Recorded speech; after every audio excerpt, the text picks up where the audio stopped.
The night is quiet, and time seems to breathe with you, slow and calm, as if the air itself remembers. In this hour, the world grows still, and the noise of the day drifts away like mist. The room becomes softer, the walls dim, the edges of thought begin to blur. Beyond the quiet lies another silence, the long and endless hush of centuries, where the past waits with patience, holding its breath, inviting us to listen. Tonight, we will move through that hush, not in search of answers, not to awaken memory, but to rest among the traces of what once was. Every age leaves something behind, a whisper, a color, a sound that refuses to vanish. These small remains are what we follow now, gently, without judgment, without hurry, only with quiet wonder. History, when spoken softly, becomes a kind of lullaby. The names fade, the wars fall away, and what remains are the small moments of being human. The light of a candle leaning toward its end, the turning of a page, the sound of fabric brushing against stone, a voice murmuring something kind. Each fragment belongs to someone who lived and loved, who walked beneath skies we can no longer see, who carried worries now long dissolved into time. The pulse of their world was slower than ours, and their days moved with the rhythm of breath, not the ticking of a clock. In their stillness, there was space for noticing, the warmth of a hand, the softness of wool, the scent of smoke in winter air. And as we listen, the distance between then and now begins to fade. Somewhere in that old silence, a candle burns low. The flame wavers against the cool air, its light spilling across a wooden table where parchment lies open. The ink glistens faintly, a line unfinished, as though the writer had paused to think or to dream. Outside, the night moves like water through narrow streets, and the world is small, held in by walls and wind. Yet inside this smallness, life unfolds with delicate care. It is in these quiet moments that history lingers best, in the pause, in the breath, in the gentle weight of nothing urgent.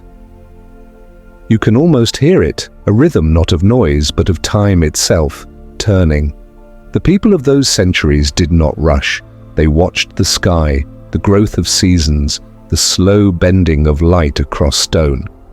They spoke softly, listened longer, and believed that patience was its own form of grace. Love came quietly, friendship lasted in silence, and meaning lived in the spaces between words. Even their laughter, even their sorrow belonged to a world that moved more like a tide than a storm. It is from this quiet world that tonight's stories come. Small histories told not in battles or kings, but in gestures, in glances, in the ways people reached for each other through the slow weave of time. As we drift deeper into their world, the light of the present softens and bends, blending with the glow of old torches and pale moons. You may see a figure crossing a courtyard, a faint rustle of cloth, a lantern carried through mist. The night hums low, filled with the scent of herbs, the sound of a distant river. There is peace in this place, not because life was easy, but because it was quiet enough to feel. The silence does not ask to be broken, it asks only to be heard. So let us walk slowly now, step by step, through these centuries that still breathe beneath the dust.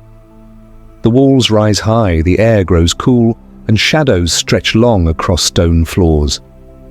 Somewhere, unseen, music stirs, the faintest sound of strings, the echo of a voice carried through the hall. It is there we will begin, among faces half lit by flame, where the language of love was not spoken aloud, but seen in the eyes of those who dared to look and linger.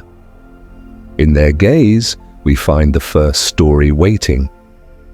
The night continues calm and endless, and as the candle flickers once more, the Middle Ages awaken softly, not with sound but with stillness, and the gentle weight of eyes meeting in the quiet light.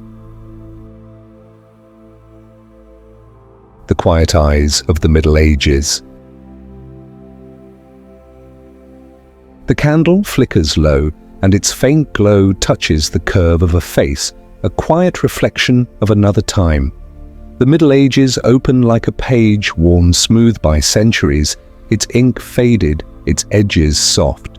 In this slow, patient world, life unfolds with the rhythm of breath and the hum of distant bells carried by wind. Here, silence is not emptiness, but a kind of speech, a shared understanding between those who live within the walls of stone and time. The eyes of this world speak more than words, for words can wander and be lost, but a look remains, still and clear, crossing the space between hearts without sound. To meet another's gaze was to offer something small and infinite at once, a trace of trust, a moment of recognition, a promise not yet spoken. Too brief a look could seem cold, too long could seem bold, so the people of that age learned the delicate art of seeing without claiming, of noticing without demand. In candlelight, the gaze lingered like a touch, carrying the warmth of thought, the calm of presence. Lovers and strangers alike learned the language of eyes, one that belonged to silence, to patience, to distance. A glance could hold affection, curiosity, or kindness, each shaped by how long it stayed, how softly it turned away. In the courts of nobles, where everything was ritual and restraint, eyes met across long tables, across dances where hands barely brushed, across gardens where words would have been too heavy to carry. What was said was seldom what was meant, and what was meant was left to rest quietly behind the gaze. Beneath the still air, time moved like a slow river. People lived close to the rhythm of the seasons, their lives measured by the sun, the harvest, and the passing of snow. They walked narrow streets that smelled of smoke and wool and rain, spoke softly so as not to wake the silence, and learned to read the small expressions of one another's faces. They knew that meaning often lived not in what was said, but in what was held back. Between two people, a look could bloom like a quiet thought, unspoken, unhurried, carried by the space that joined them. It was in the eyes that truth found its safest home. In that quiet world, emotion was a fragile thing, too sacred for display. Affection hid beneath courtesy, longing folded itself into formality. The church bells rang, the markets buzzed, and yet behind the rhythm of daily life, something soft endured. The still gaze that met another and then drifted away. It was the smallest rebellion against solitude, the tender reminder that someone else existed, someone else breathed the same air, felt the same time. Those moments, though brief, were what filled the long, quiet hours of life with meaning. In a small village, perhaps, a woman might look up from her weaving to meet the eyes of a passerby, or a man carrying water might glance at the window above, catching a glimpse of someone framed in shadow. Neither would speak, neither would linger, yet the moment would stay, folded within memory, untouched by time. In a castle, beneath banners and stone arches, a noble might lift his gaze toward a lady whose face was half hidden behind lace, and in that single meeting of eyes a whole story would unfold, silent and complete. The world was made. The poets of that age tried to capture it, though they too wrote in restraint. Their verses spoke of eyes like stars, of glances that healed or destroyed, of hearts that trembled with the weight of silence. But their words were not wild, they were slow, careful, almost prayerful, shaped by reverence for quiet feeling. They compared the beloved's gaze to water reflecting the moon, to glass that held the image of the soul.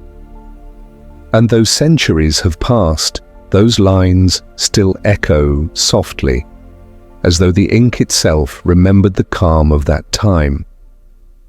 To look into someone's eyes was to enter their stillness, to share the unspoken part of being alive. In that connection, brief and fragile, people found something that did not belong to class or power. A peasant or a prince, both were bound by the same need to be seen. And so through gaze alone, they spoke the oldest language, the one without sound, without translation, without end. Outside the halls, the wind carried the scent of herbs and rain, and torches burned low, casting light across stone. Horses shifted in their stalls, voices faded into corners, and the world grew softer. Somewhere, a child watched a mother's eyes for comfort, a friend caught another's glance across a table, and time seemed to pause between them. The stillness of those eyes, unhurried and deep, became part of the rhythm of the night.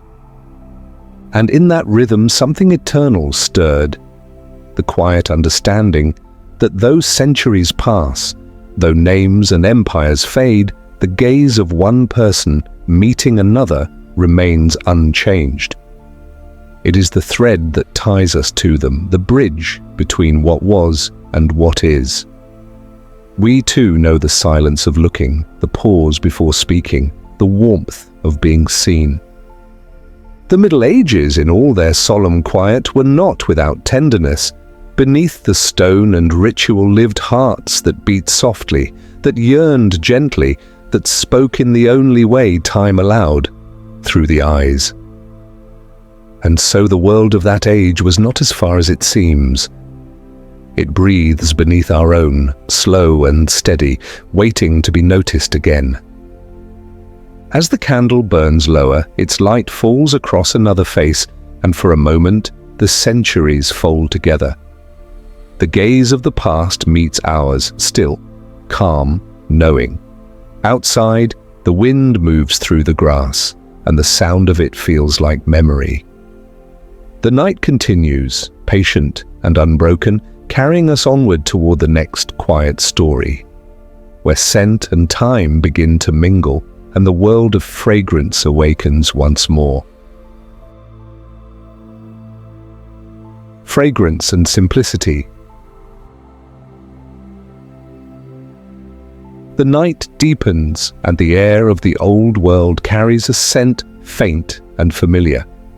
From the quiet eyes of the Middle Ages, we move gently into the fragrance of their days. Before the age of perfume and polish, the people of that time lived close to the earth, and the earth marked them in return. The wind held the smell of fields, of damp wood, of fire cooled to ash. In narrow streets, herbs dried on ropes above doorways, hanging in bundles that swayed when someone passed. They believed that scent could keep sickness away, that rosemary might guard the heart, that sage might bring calm. Yet beyond belief, there was comfort in the fragrance itself, the way it filled the air softly, settling into wool, into hair, into the folds of a sleeve. It was the perfume of being alive, quiet, honest, without design.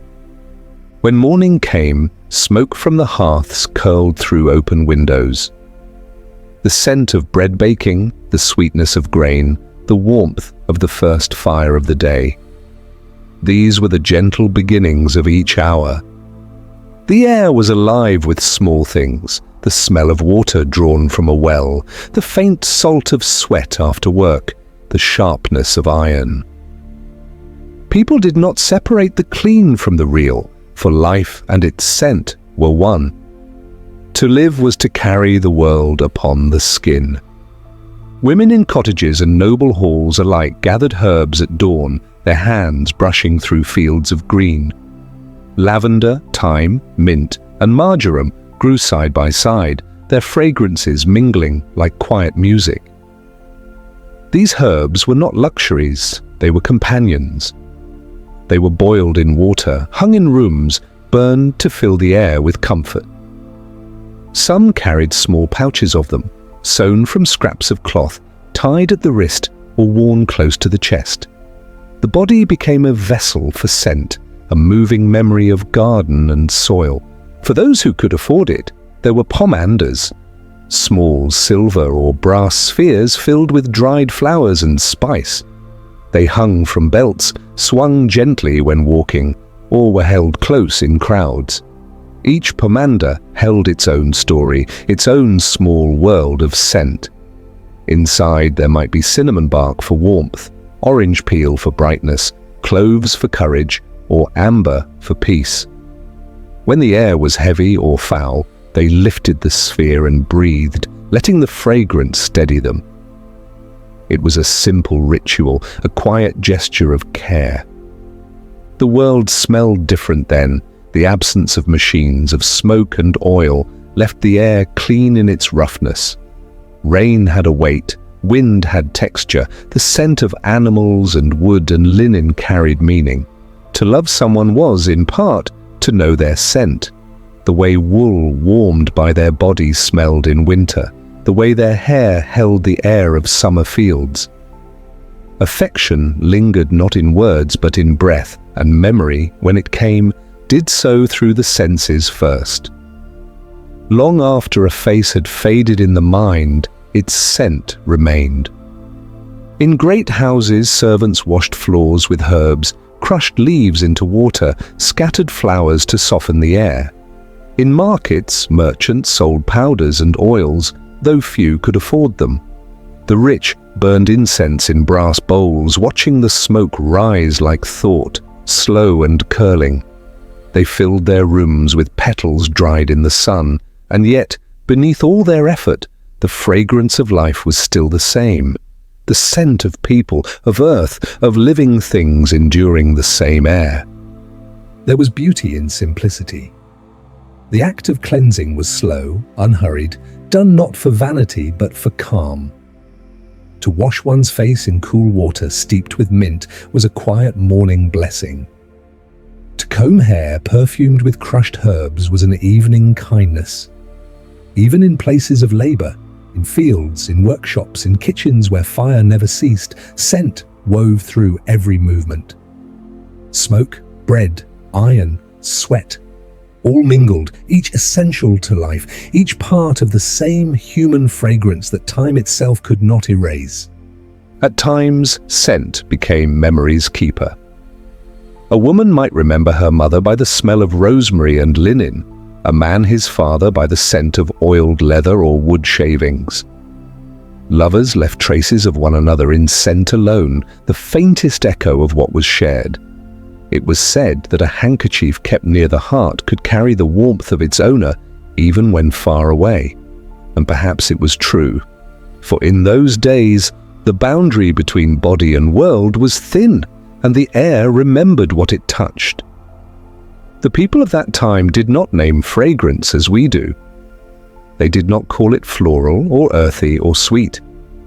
They called it home or morning or the smell of rain. Their words for it were plain, but their understanding deep. They lived close enough to the world to know that scent was life made visible in air. When the seasons changed, so did the air itself, and every turn of the year brought a new perfume. Autumn smoke, spring water, summer hay, winter hearth. Each carried its own kind of stillness, its own gentle truth. In the calm of night, after work and prayer were done, the world exhaled. Fires burned low and herbs smoldered in the embers. The scent of sage drifted through doorways, softening the dark. People rested in the quiet, wrapped in blankets that smelled faintly of smoke and wool. Sleep came slowly then, as it does now, carried on air that held the warmth of the day. The body yielded to rest, the breath deepened, and the scent of the world cradled them like a memory too gentle to fade. There was no artifice, no need for the sharpness of bottled fragrance. The air itself was enough. A child's hair smelled of sunlight, a table of wood and grain, a page of the faint oil from a writer's hand. Even sorrow had a scent of rain, of ashes, of time. Yet it was never heavy, for everything belonged to the same circle of living and passing and returning. And so when we breathe deeply now, the air we take in still holds them. Faint traces of lavender fields once gathered, of fires long extinguished, of mornings that dawned centuries ago. The wind that crosses your face tonight is not new. It has passed through other lives, other dreams, carrying whispers of their world into ours. Every breath is a small inheritance. The Middle Ages were not a time of grandeur, though history often paints them so. They were instead a time of small lives lived closely to the earth, of quiet rituals, of fragrances that bound people to place and moment. In this simplicity there was peace. Not the peace of stillness alone, but of belonging. To be surrounded by the scent of life was to know that you were part of it, neither above nor apart, but within. The candle burns low again, and the fragrance of herbs thickens in the room. Outside, rain falls softly, tapping on stone, and the sound mingles with the slow curling of smoke. Somewhere, someone has written a letter, sealed it with wax, brushed it with spice before sending it away through the night. Its scent will carry the memory of its sender, and when opened, it will release the air of another soul. That is where we go next. From fragrance to words, from scent to ink. For the same tenderness that lingers in breath also lingers in what is written, waiting to be found again, quiet and whole, in the art of letters. Letters and gentle words. The candle burns lower, and somewhere beyond the scent of herbs, a hand moves across parchment. The sound is soft, the faint whisper of quill against paper, the rhythm of thought made visible. Letters begin like this, in quiet rooms, by dim light, written not to the world, but to one soul only. Before the age of noise, words were rare, and so they were cherished. To write was to give a part of the self, a breath, sealed in ink. The letter was not simply a message, it was presence itself, carried across distance by patience and hope. Each letter began with ritual. The writer prepared the page, smoothed its surface, dipped the pen slowly, watching the ink spread like a pulse. They chose their words with care, not out of fear, but out of reverence for their weight. Paper was costly, and words even more so. In every curve of the quill lay an intention, every pause between lines held emotion, too quiet for speech. Outside, rain might fall or bells might ring, but within the small circle of candlelight, time stood still. The writer and the letter were alone together, speaking without sound. Sometimes a letter carried joy, the news of birth, of safety, of harvest. Other times it carried sorrow or longing, but always it carried humanity. To read such a letter was to hear the echo of a heartbeat, to feel the warmth of a hand that could not touch your own. The paper itself seemed alive, breathing faintly with the scent of its maker. Some brushed the edges with spice or oil, so that scent and word became one. A letter that crossed miles arrived not just with words, but with air. Air from the place it had been written, air that had touched the same light, the same breath. In castles and cottages alike, letters travelled by horse, by foot, by hand. They passed through weather, through danger, through years. Some were never delivered. Some arrived long after they were needed. But even the lost ones mattered, for the act of writing was its own form of prayer, not to a god, but to connection itself, to the simple wish that one heart might still reach another through time and distance.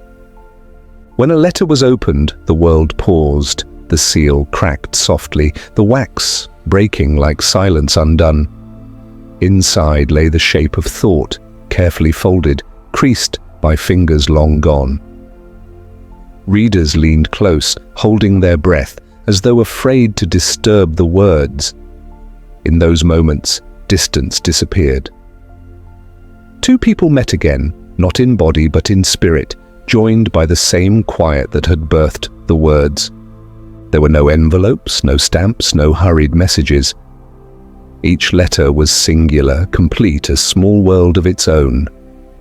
Sometimes they were bound in ribbon, kept in wooden boxes, read and reread until the ink began to fade. Lovers kept them beneath pillows, travelers carried them near the heart. Some were written to those who would never read them, to the lost, to the departed, to the imagined. Yet still they were written, for writing was a way to keep what was gone within reach. The language of letters was gentle but precise. The people of that time knew how to say much with little. They spoke not in grand declarations but in subtleties. A turn of phrase, a pause, a repeated word that meant what could not be confessed. The edges of politeness concealed emotion, but the heart still showed through. In the curve of a signature, in the choice of closing lines, entire lives were revealed. To write, "I remain yours," was not mere formality. It was devotion made still upon the page. The paper aged with time, but its tenderness did not. Even now, when such letters are found in drawers or archives, their touch feels warm. The ink, browned with years, still carries something human. To read them is to listen to a voice that once trembled, once hoped. It is to step into a silence that is not empty, but full. Full of someone's thought, someone's waiting. For those who could not write, others wrote for them. Scribes carried voices across divides of class and distance, lending hand to heart. They did not own the words they wrote, yet they, too, understood their weight.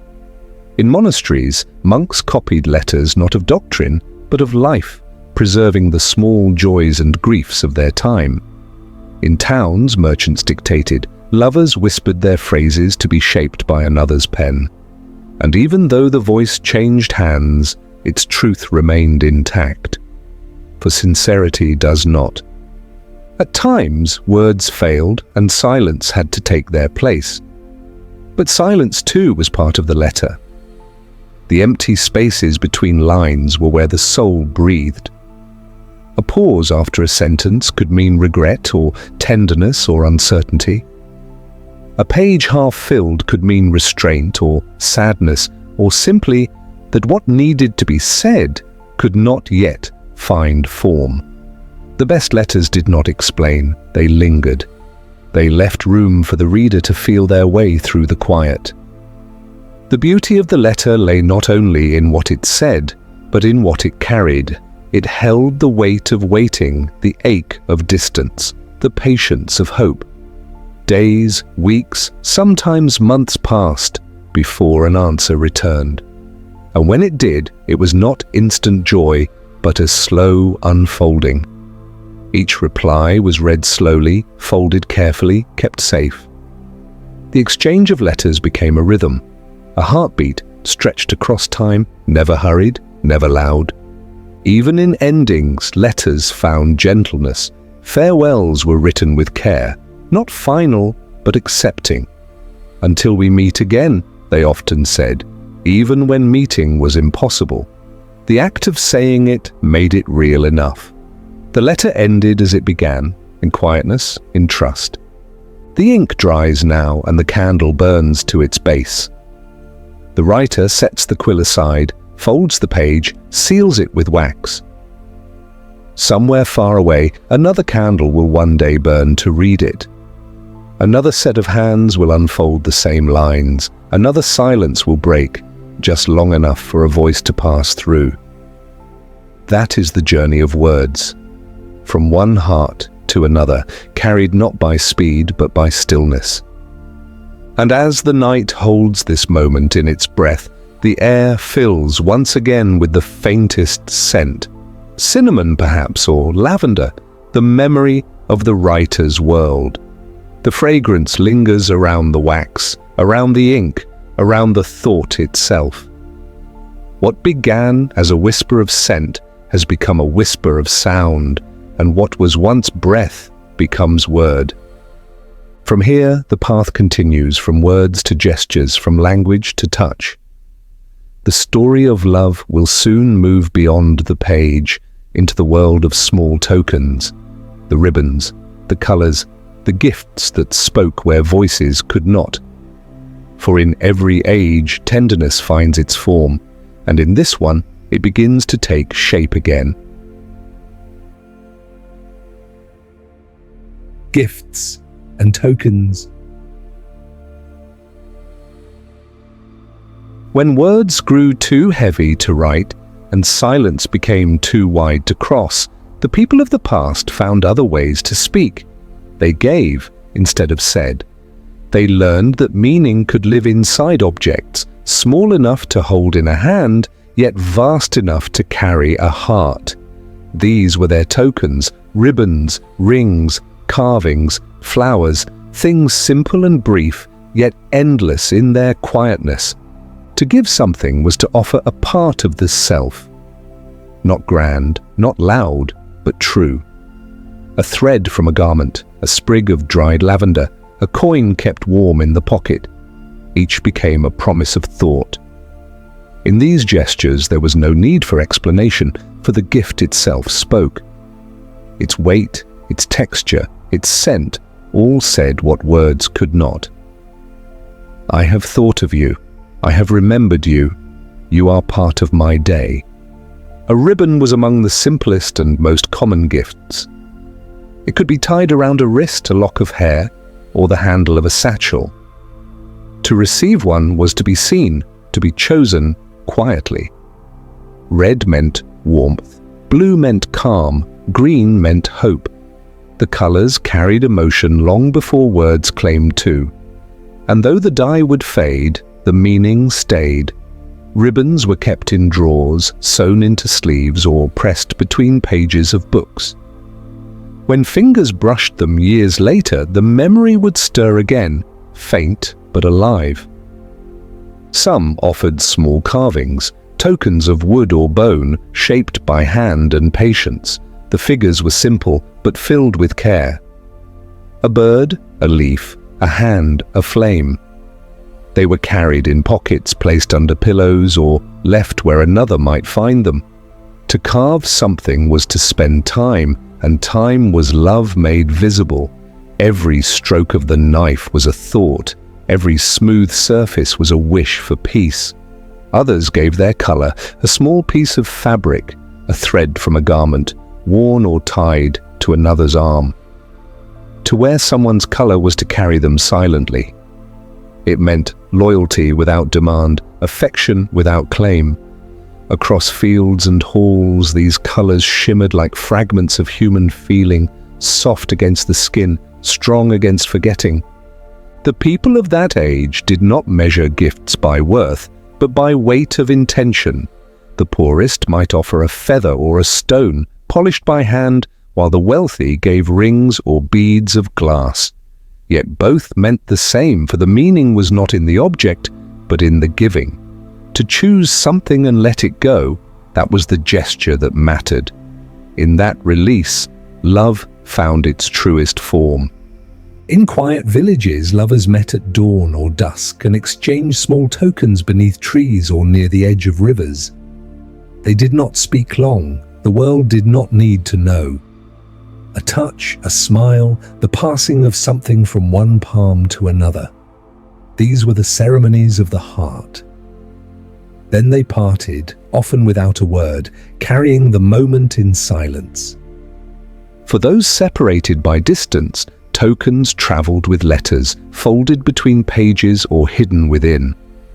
A ribbon pressed flat, a pressed flower, a strand of hair tied with silk. These small additions transformed letters into relics, each one holding more than words could. The reader did not only see or smell the message, they touched it.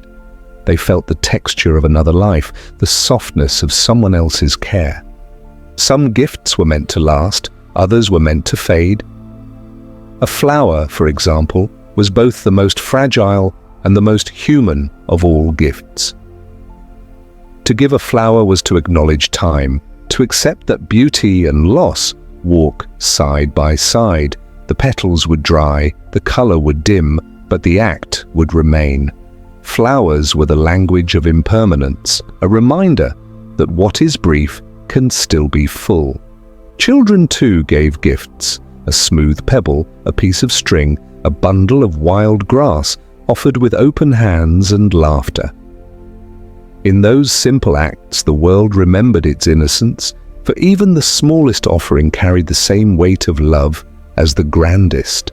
The gesture itself was enough.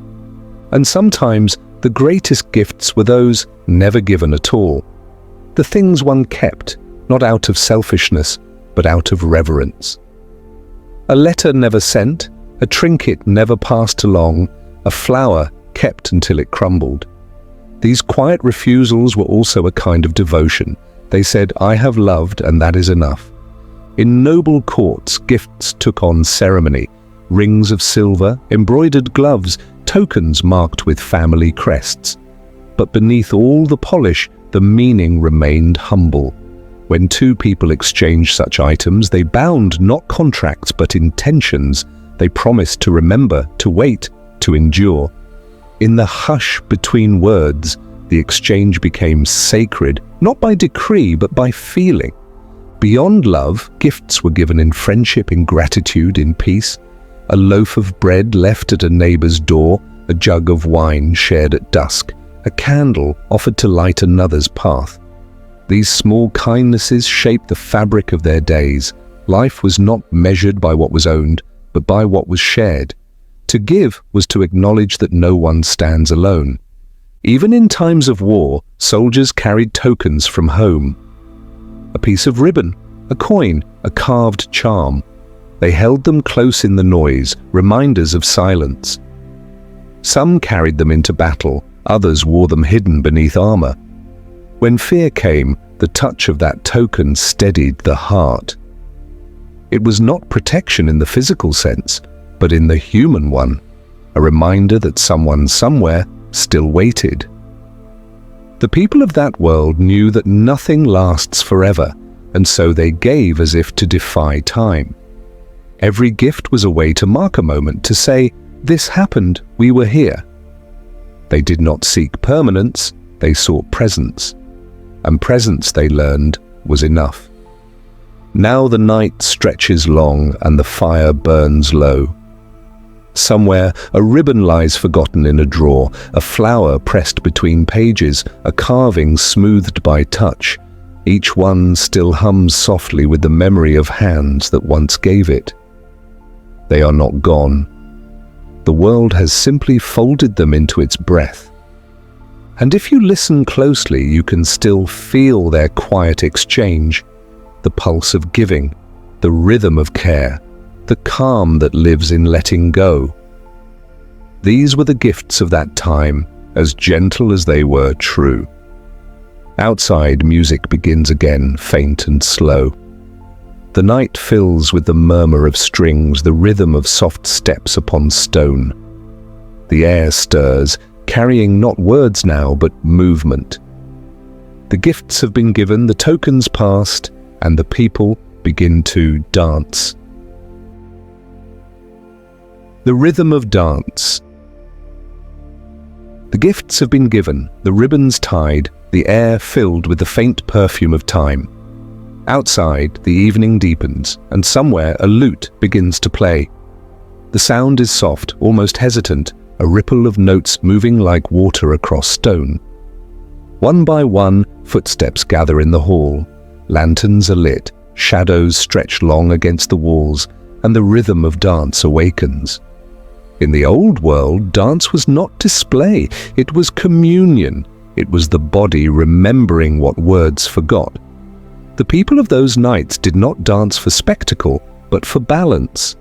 Each movement was a gesture of belonging, each step a conversation between souls. The music rose slowly, strings humming beneath the breath of flutes, the pulse of drums steady as the human heart. candles flickered in the breeze of motion, and the scent of wax mixed with the warmth of people drawing near. The first steps were small, deliberate, as if testing the ground between two worlds, stillness and motion.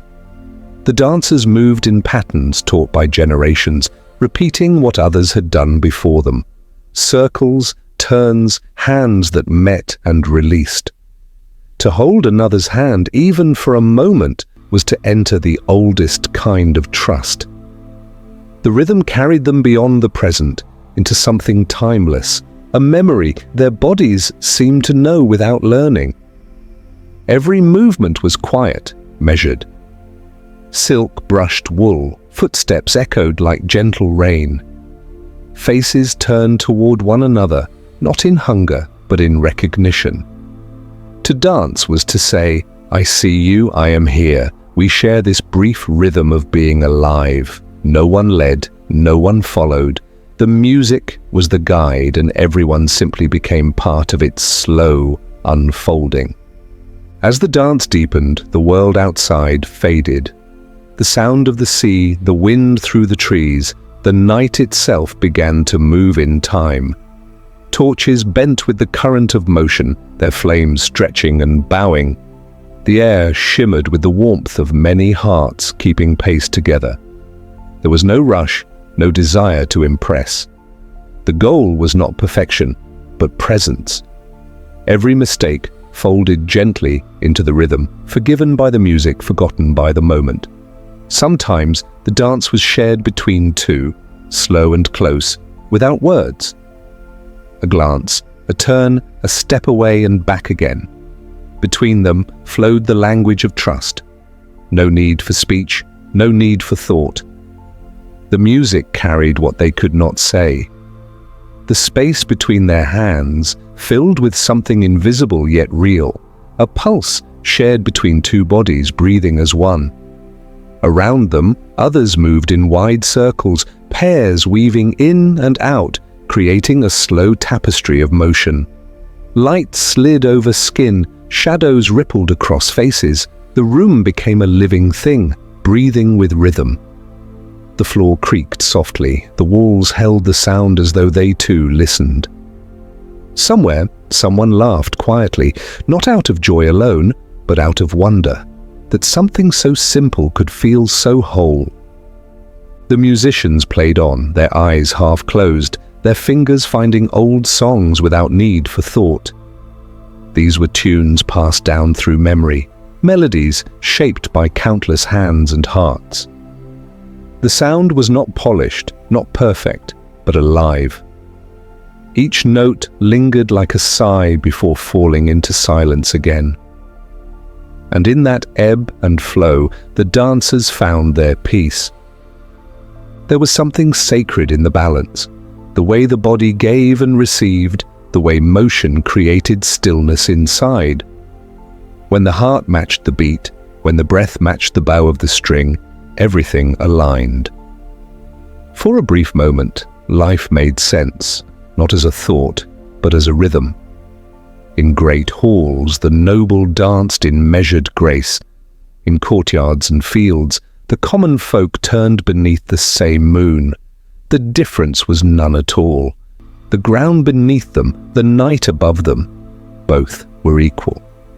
The rhythm united them, drew lines between class and sorrow and joy, and erased them. Dance was the one language that needed no permission. It belonged to all. Sometimes the music slowed, and the dance became a single, slow turn, a rotation so gentle it seemed the world itself might pause to watch. The faces blurred, the torches dimmed, and only the heartbeat remained. In that still rhythm, people remembered what it meant to be human. To move, to rest, to exist between breath and silence. As the night passed, the music softened. The flutes quieted first, then the drums, until only a single string instrument remained, plucking out a tune that trembled like light. The dancers moved more slowly, their steps fading into stillness. The final notes hovered in the air, suspended like dew before dawn. And when they ended, no one clapped, no one spoke. They simply stood in the echo, breathing together, their silence the truest applause. After the music died, the hall did not empty. People lingered, unwilling to disturb the peace that followed. Some sat by the walls, their eyes closed. Others walked out beneath the night sky, their bodies still carrying the memory of rhythm. The stars above them seemed to pulse with the same beat, ancient and patient. The wind too had rhythm, whispering through leaves, brushing over stone. Everything moved in quiet measure. For those who danced alone, there was no loneliness. The rhythm itself was company. It filled the empty spaces wrapped around the body like warmth. The steps became a conversation between self and soul, a dialogue beyond words. Even when the body stopped, the inner music continued, soft and steady, echoing through dreams. There were dances for courtship, for celebration, for mourning. Each carried its own pace, its own silence. Some were bright, some somber, but all were sincere. The body knew what the heart could not speak, and so it danced, letting the truth move where the tongue could not reach.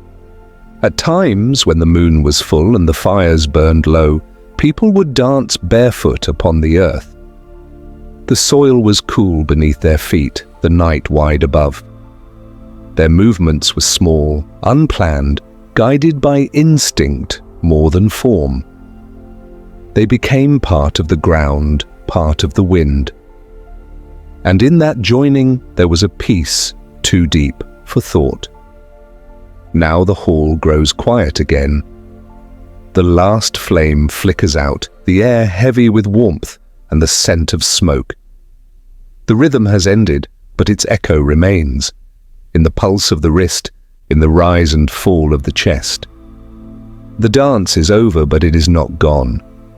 It lingers in the stillness, waiting, patient as the stars. Outside, the first pale light of dawn touches the horizon. The dancers, weary but calm, step out into the cool air. They do not speak. The world feels larger now and softer. What was given in motion remains in memory. Their hearts beat slower, their breaths deepen, and the rhythm settles quietly into rest. It is here, in this moment of stillness after movement, that the next story begins. For every dance, however gentle, must end. And in that ending, there is rest. The same rest that waits for every warrior, every wanderer, every heart that has moved and must now be still. The rest of warriors. The dance has ended. The air still hums with rhythm, but the feet are still now, and the night settles over them like a blanket drawn by unseen hands. The candles are fading, and the music has gone quiet. Only the faint rustle of cloth remains and the slow, patient breath of those who have moved and now must rest. Outside, the first whisper of dawn touches the horizon, pale and kind, and within its light, the world softens once more. Every age has its warriors, though not all carry swords. Some fight with courage, others with patience. Some battle the world, others only themselves. But all of them, in the end, must stop. The body that has moved must learn stillness again, and the mind that has burned must cool. Even the greatest strength must find its peace. In the quiet valleys of the old world, where mists clung to the fields and mountains guarded the dawn, the warriors of another time found their rest. Their armor, once bright, lay dull with the touch of years. Their blades hung silent above hearths. Their names, carved into stone, softened with moss and rain. Yet none of them were forgotten, for rest is not the end of remembrance. It is the beginning of understanding. At the close of battle, when the air still trembled with echoes, the warriors would return to the fields where they had once trained. They walked slower now, the weight of the world falling from their shoulders with each step. The ground beneath them, scarred and worn, held no anger. It accepted them again, as it always did. The birds returned to the trees. The rivers ran clear once more. Peace was not loud, it was patient. In the stillness of morning, they removed their armor piece by piece. The sound of metal unfastened was soft, deliberate. Helmets placed aside, gloves unbuckled, the clink of chain against stone like distant rain. Beneath it all, the skin was marked by the work of living. Scars of effort, lines of time. These were not signs of pain, but of passage. The warriors looked at their hands, their bodies, their breath, and they understood that even in stillness life continued. Some laid their weapons beside them, not as trophies, but as companions. The sword that once guarded them became a quiet symbol of what had been endured. It was no longer a thing of harm, but of memory. It reflected light rather than taking it. In that reflection, they saw themselves as they were, human, fallible, and complete. In the quiet halls where they slept, the air was cool and smelled of ash and lavender. Fires burned low, casting soft light across faces at peace. The nights were long, but not lonely. Outside, wind pressed against the stone, whispering through cracks, humming through the corridors like an old song. Within that sound, the world continued its turning, and the warriors, for once, did not have to move with it. Rest was not surrender. It was recognition. It was the body saying, "I have done enough." It was the spirit returning home. In their dreams, perhaps they danced again, not with weapons, but with light, their movements slow and calm. The fight had left them, but purpose remained. Every scar was a story, every silence a kind of prayer. And when their time finally ended, it came without fear. The people of their villages laid them to rest with care. They were not buried in battlefields, but near the places they had loved, the fields they had walked, the trees they had planted, the water they had crossed. Their belongings were placed beside them, a blade, a tool, a token from someone dear, not for glory, but for comfort. To send them onward surrounded by the things that had made them human. The earth received them gently. Soil pressed soft against cloth, the scent of grass rising with each handful laid down. The living stood in silence, their heads bowed not in sorrow, but in gratitude. For every life given to the rhythm of struggle deserves a moment of stillness. And in that stillness, they believed, there was peace. Years passed, and the world changed. The stones that marked their names wore smooth, the trees grew higher, the fields filled again with new footsteps, new laughter. Yet beneath it all, the old rhythm remained, the quiet heartbeat of those who had lived before. Every gust of wind, every fall of rain seemed to carry their memory. The world, it seemed, never truly forgets. Sometimes travelers would find a sword half buried in earth, or a helm hidden beneath moss. They would lift it, not in triumph, but in wonder. The weight of it was heavier than expected, not from metal alone, but from time.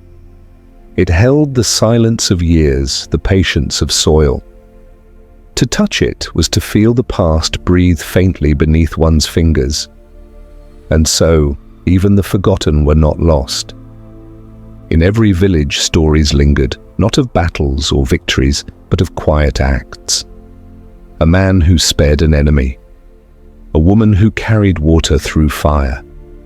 A child who sang to calm the fearful.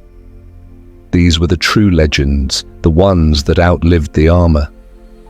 The world remembered them not through song, but through feeling. Through the calm that followed their struggle. Rest was their gift to the world. By laying down their burdens, they taught others to do the same. By stopping, they reminded the living that life does not only exist in motion. Sometimes it thrives most in stillness, in the pause between breaths, in the peace of doing nothing more than being. Now, as night returns, their story settles once again into silence. The fields are empty, the stars high. Somewhere, a single ember glows, the last fire of a long day. Around it, the air hums softly with the memory of those who have come and gone. The ground beneath still holds their warmth.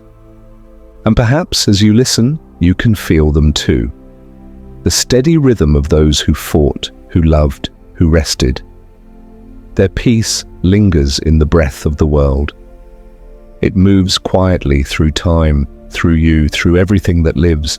The night deepens, the world exhales. The warriors sleep again, not in defeat, but in completion. Their rest is not an ending, but a continuation, the turning of one page into the next, the pause between one note and another.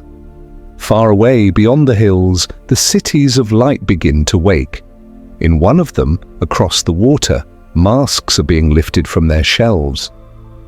The world prepares once more to move, to play, to hide and reveal. But for now, before the music begins again, we stay in silence, where the warriors rest and the night remains still. The still masks of Venice. Beyond the fields of quiet rest, the world begins to move again. A new city rises from the water, its reflection trembling beneath the moon. The night here is gentle, silvered by the tide, and every sound carries softly across the canals. The dip of an oar, the sigh of wood against stone, the quiet call of someone unseen. Venice does not sleep. It drifts. It dreams while waking, floating between silence and song. Lanterns shimmer along the edges of bridges, and the air smells faintly of salt and smoke. The streets are narrow, the water near, and the sound of footsteps is rare. Most people travel by boat, their shapes gliding across the dark like thoughts across the surface of a dream. The oars rise and fall, steady, calm, parting the moonlight into ribbons. Each stroke seems to say, the world moves slowly here. Nothing rushes. Nothing fades too soon. Within this city of mirrors, everything reflects something else. The sky reflects in the water reflects the lights, and the lights reflect the faces. Though tonight, those faces are hidden. The people of Venice wear masks, not to hide, but to rest, to escape the weight of being known. Beneath the thin shell of porcelain or leather, they breathe a little easier. A mask is not deceit, it is release. White masks, black masks, gold masks, some smooth and plain, others painted with gentle care. They rest upon tables, hang from strings, wait to be worn. Each one has seen more than its wearer ever will. When it is lifted and tied with ribbon, the world changes. Faces blur into symbols, eyes into quiet stars. Behind every mask, someone exhales and becomes lighter. The masked people move through the night in slow procession. Their garments shimmer, their steps soft. The air fills with the faint sound of music drifting from open windows. Violins, harps, flutes, the language of air itself. They do not speak loudly. Their voices, when they rise, are muffled by silk and laughter. In Venice, the night is not for talking. It is for drifting, for feeling, for becoming. Two masked figures meet at the corner of a bridge. They pause, uncertain whether to bow or pass, and then with a simple tilt of the head, they recognize each other's quietness. The moment is brief, but full. Beneath the mask, a smile, unseen but understood. They move on, their reflections trailing after them on the water, merging, fading. Venice is a city built on rhythm. The slow lap of waves, the creak of wood, the whisper of the wind through narrow streets. It hums with balance. Even when crowded, it feels empty in a kind way, as though it leaves space for silence to breathe. Every mask, every lamp, every sound is softened by distance, by the water that holds everything together. Inside the great halls, the masked balls continue. Candles glow behind crystal, music swells and falls like the tide. Dancers move in slow circles, their hands barely touching. Each mask hides a story, each movement carries an unspoken word. No one knows who anyone truly is, and that is what makes it gentle. For a few hours, all burdens are lifted, the faces, the names, the fears. The dance becomes anonymous, pure, without past or future. Outside, the gondoliers drift between the palaces, their songs low and steady. The words are old, passed from voice to voice across generations. The water repeats them in echo, turning them softer still. Even the stones seem to hum along, as though they too remember the rhythm. This is the music of Venice, not played, but lived. The masks glow faintly under the moon. Some are shaped like faces of saints, some like jesters, some like nothing human at all. Yet each is beautiful in its stillness. In the quiet shimmer of their painted eyes there is peace. The city seems to breathe with them. A slow inhale, a slow exhale. Beneath the disguise, hearts beat calmly, unjudged, unseen. As midnight passes, fog drifts in from the lagoon.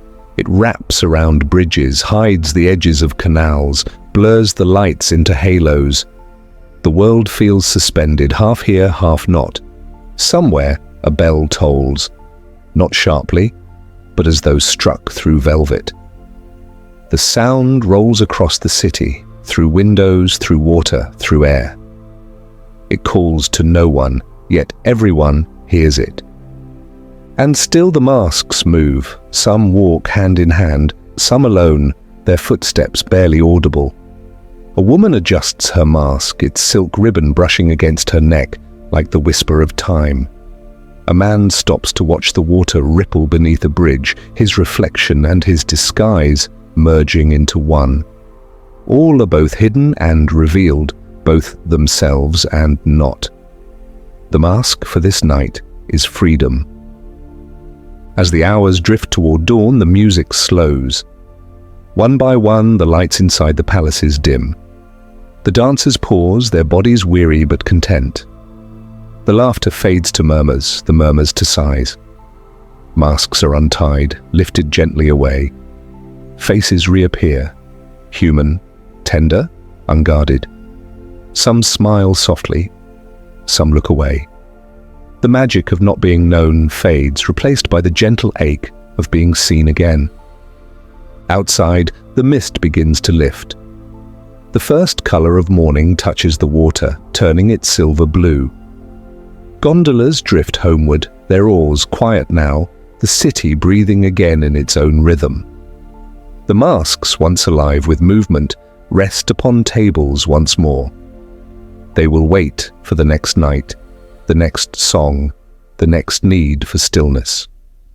Venice exhales, the tide shifts, the air fills with a scent of damp stone, cooling wax and faint perfume. What was hidden has been revealed. What was borrowed has been returned. Yet something remains. A trace of silence, a softness in the air, as though the night refuses to leave completely. And somewhere, in one of the quiet rooms above the canal, a mask still lies beside a bed, its ribbon untied. The window is open, the curtain moves gently in the morning wind.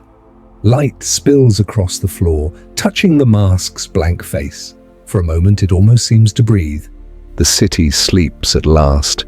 Water laps against the stone. A single gull cries, distant and faint.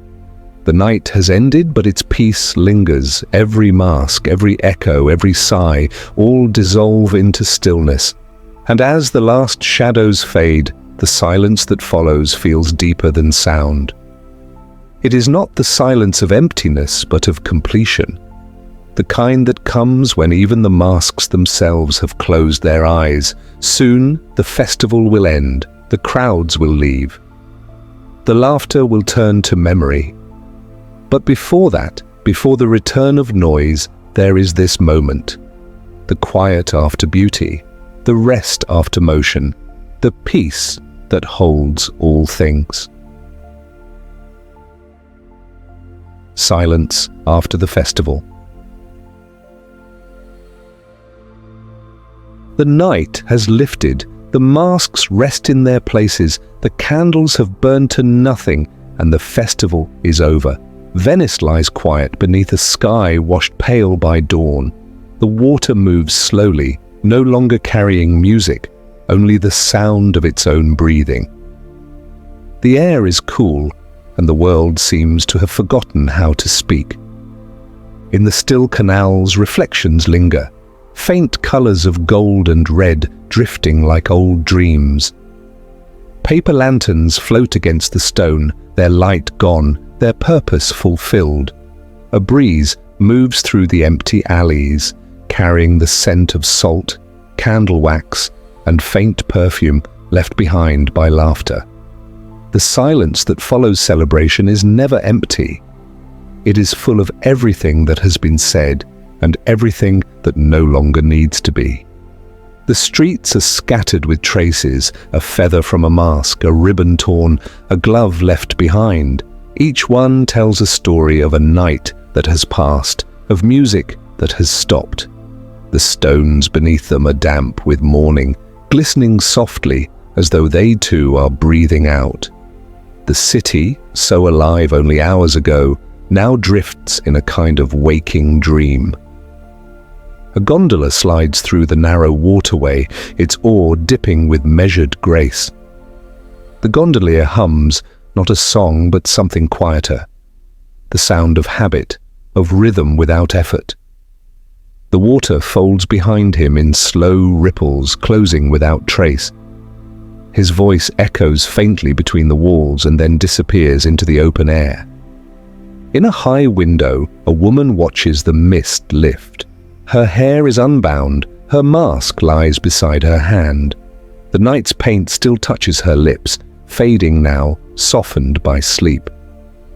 She does not move for a long while. She listens to the stillness, the silence of streets once full, now empty, now hers alone. The festival has ended, but something inside her has not. It remains quiet, like the echo of a song still vibrating in the chest long after the music is gone. Across the city, shutters open one by one. The sound of morning begins again, but carefully, as if afraid to disturb the dream that lingers. A broom sweeps softly against stone. A bell rings once, then stops. Pigeons take flight in slow spirals, their wings brushing the air. Even the sun seems hesitant, touching the rooftops gently, without haste. Venice after the festival is a city of ghosts, not of sorrow, but of memory. Each corner holds an after-image, a shadow of joy, a trace of laughter still caught between the arches. The walls remember the press of hands, the echo of footsteps, the whisper of silk. But now, all is calm. The city breathes like someone who has finally fallen asleep. There is beauty in endings, the quiet after noise, the space left when something wonderful departs.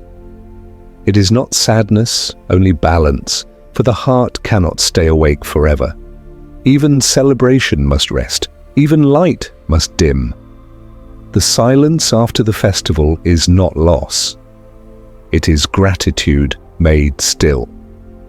As the day grows, the city begins to return to its rhythm.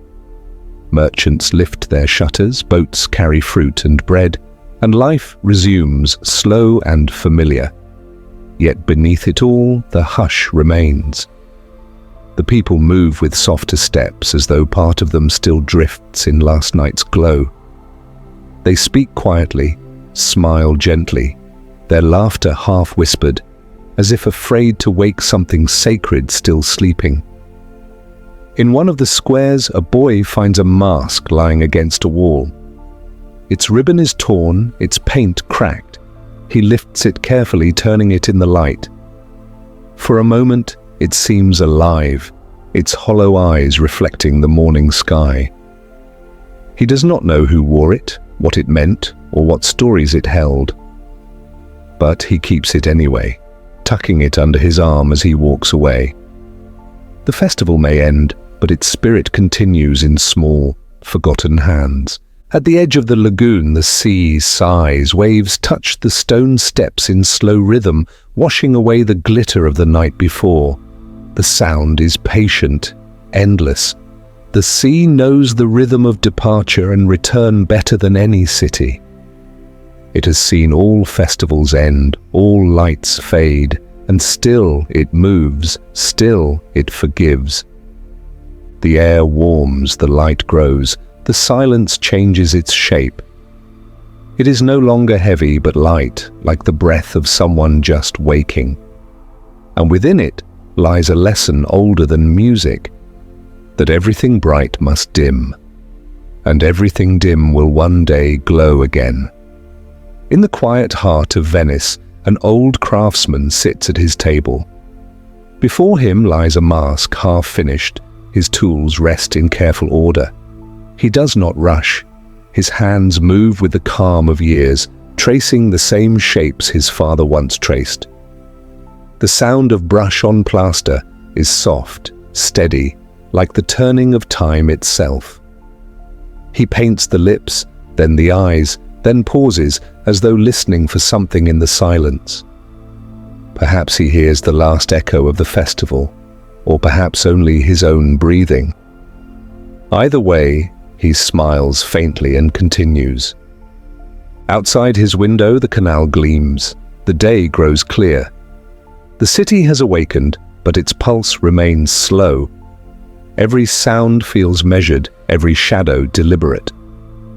The silence has not gone, it has only changed its form. It lives now in the spaces between footsteps, between breaths, between heartbeats. As evening approaches again, the city will light its lamps.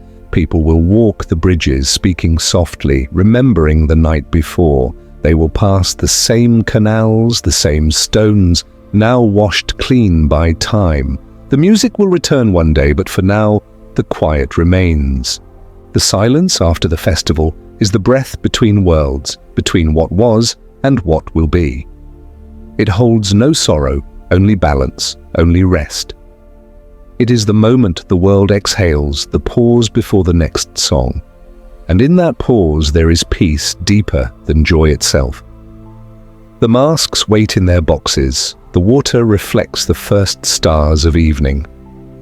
Somewhere, a musician tunes his instrument, though he will not play tonight. The sound fades into the air, blending with the hum of the sea.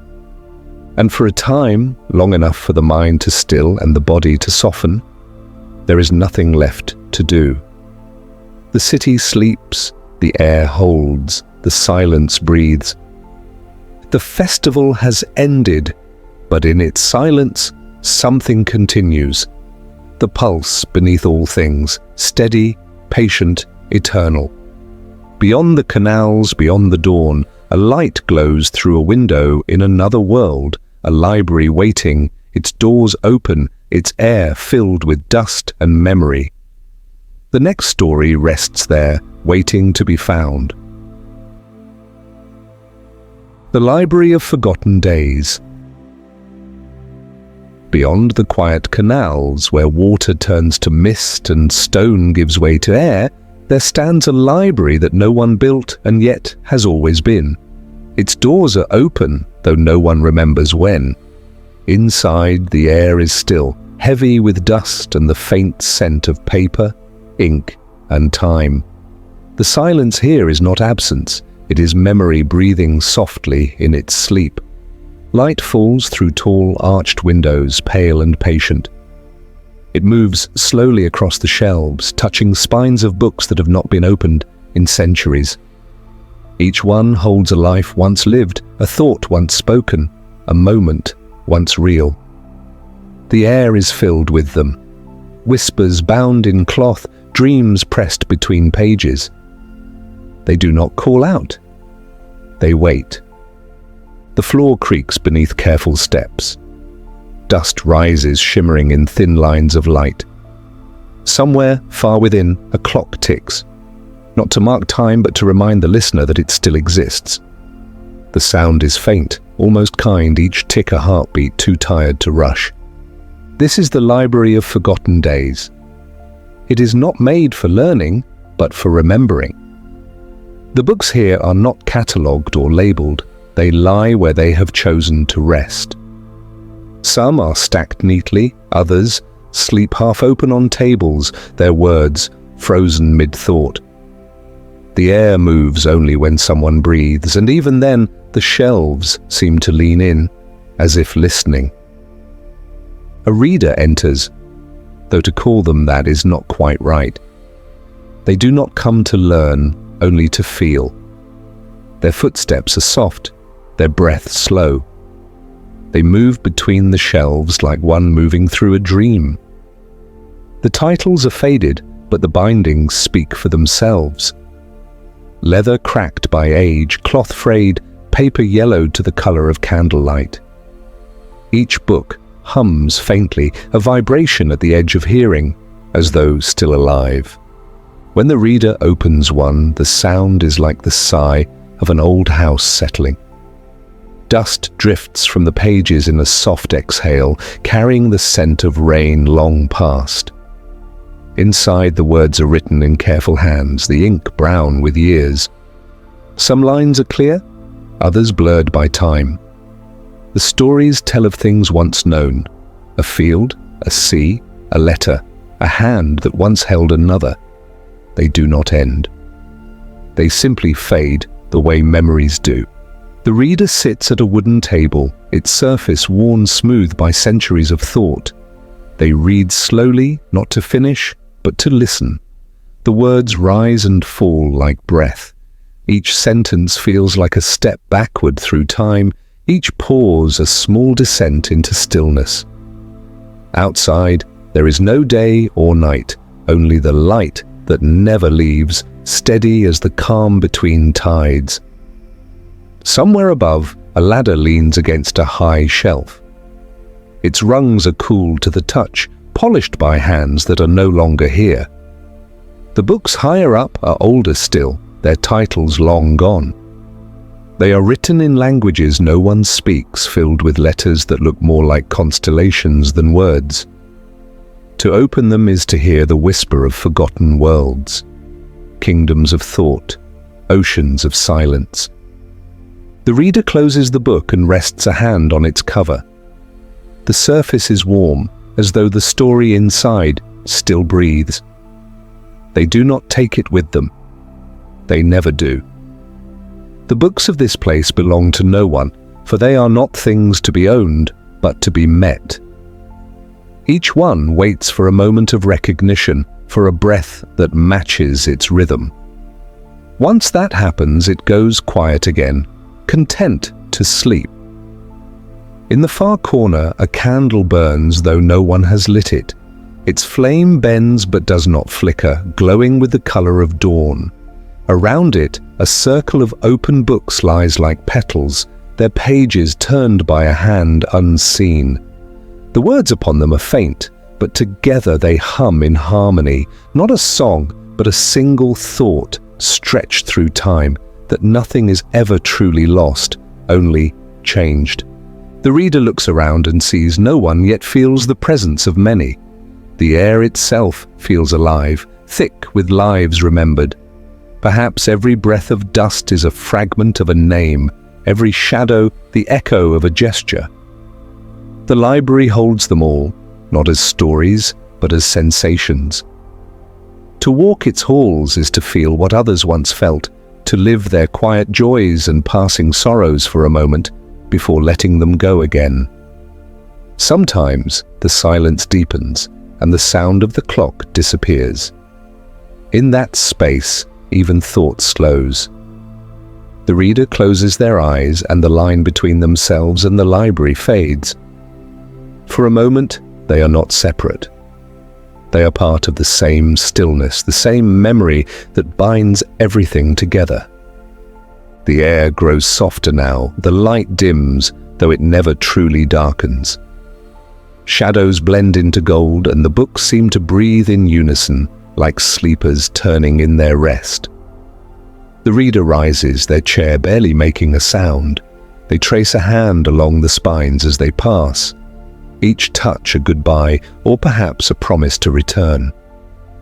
At the threshold, they pause. The doors stand open, leading back into the mist from which they came. Outside, the air feels different, lighter but emptier somehow. Behind them, the library remains unchanging, unending. Its silence hums in the bones, a reminder that every moment, every word, every life leaves something behind, even if it is only a faint warmth in the air. The reader steps out. The mist closes gently around them, and the sound of the clock fades, but the calm remains. A stillness carried within, the kind that lingers long after the story ends. And far inside the library, where the candle still burns, a single page turns on its own, slow and deliberate. The air moves, and a whisper passes through the shelves, not loud enough to hear, only to feel. It says nothing, and yet it means everything. For the library is not a place of words, but of echoes. And in its silence, every story still speaks. Beyond its doors, the mist begins to thin. A faint glow rises, not from fire, but from within the air itself, the slow light of sleep descending. The books close their eyes. The world exhales. The story drifts toward its end. The sleep of ages. The air grows softer now, the light has dimmed to silver, and the world feels as though it has drawn its final breath for the night. The library fades behind, its doors closing without sound. The mist thickens, curling around each step like memory folding itself away. The road ahead is made of nothing but calm, no sound, no motion, only the slow, even rhythm of the heart, steady as the sea at rest. The wind moves without direction. It brushes against stone, over fields, across faces that no longer wake. It carries no scent but its own, that faint sweetness of air, unburdened. Every sound that once filled the world, the bells, the laughter, the footsteps, has fallen quiet now, settling into the long silence that waits beyond all things. This is the hour when even time sleeps. Clocks rest, rivers pause, the stars seem to hold their places a little longer. The world does not end, it simply becomes still. And in that stillness there is peace beyond knowing. Across the plains, shadows lengthen into one. The color drains from the edges of the sky until only gray remains. Not cold, but soft, like wool against the skin. The air hums faintly, the sound of everything breathing together. Far below, the cities flicker like embers, then fade into the dark. All the stories, all the names, all the waiting, folded neatly into the same dream. Somewhere, a candle burns its last light. Its flame bends, then lowers, then goes out. The room it leaves behind is not darker, it is gentler. In the absence of light, the world remembers how to rest. The sleep of ages does not come all at once. It moves slowly, like dusk spreading through a valley.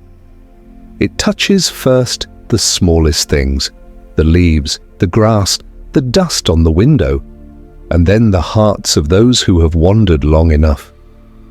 It whispers to them in a voice without words, "You have done enough, now sleep." And they do. The shepherd by his fire, the traveler by the road, the child beside their mother's hand. All close their eyes. Even the wind lowers its voice to a murmur, curling itself into the corners of the earth. The stars, though countless, no longer shine to be seen. They shine because that is what they were made to do. Their light falls quietly across the world, soft as the turning of a page. There is no fear here, no loneliness, only return. Every breath that leaves joins another, until the air is one long sigh of rest. The heart slows, the hands grow still. The mind opens, not to thought, but to vastness. And in that vastness all things are held. The faces once known, the voices once loved, the moments once real. They drift together, blending into one gentle continuum. There is no separation, no remembering or forgetting, only the hum of existence breathing itself back into silence. The world beneath the sky becomes a cradle. Mountains lie like sleeping giants. Rivers rest beneath their frozen mirrors, and the oceans roll in endless rhythm, slow and kind. The night watches over them all, patient and eternal. The moon itself seems to pause, its light resting on the curve of the earth, as though unwilling to move. In this stillness, the soul does not vanish. It does not fade. It expands, dissolving into the air, into the ground, into the stars. It becomes everything it has ever touched. The warmth of a hand, the sound of rain, the scent of a candle gone out. Nothing is lost, not truly. Everything that has ever been simply changes shape, like water, finding its way back to the sea. The library, the city, the fields, the dance, the fragrance, the letters, all drift together now, folding into one another like pages closing at last. The stories that once moved through them slow to a single breath. The world exhales. The night holds. There is a silence beyond silence here, where even dreams sleep. It is vast, but not empty, dark, but not cold. It holds the weight of every heartbeat that has ever been, and yet it is light enough to float. In this place no one waits, no one seeks, there is only rest, the kind that needs no waking. If you listen closely beneath the quiet, you can still hear the faint rhythm of existence. The pulse of the stars, the tide of time, the whisper of creation repeating itself without end. It is the same rhythm that once guided the dancers, the same breath that turned the pages, the same warmth that lingered in a touch. It is everything reduced to stillness. The sleep of ages is not death, it is continuity without effort. It is the moment when all boundaries fall away, between sound and silence, between waking and dream, between the self and the endless. Now the air grows lighter again. The mist lifts, revealing no land, no horizon, only the suggestion of light, soft and colorless. It fills everything, gentle as snowfall, endless as breath. And in that light there is peace, not as an idea, but as a presence. It asks for nothing, promises nothing, simply is. The heart, once loud with wanting, quiets. The breath evens. The weight of the world dissolves. What remains is warmth, soft and slow, filling every space. The sleep of ages is complete. The world has closed its eyes and in doing so has remembered itself. Every life, every thought, every sound has returned home.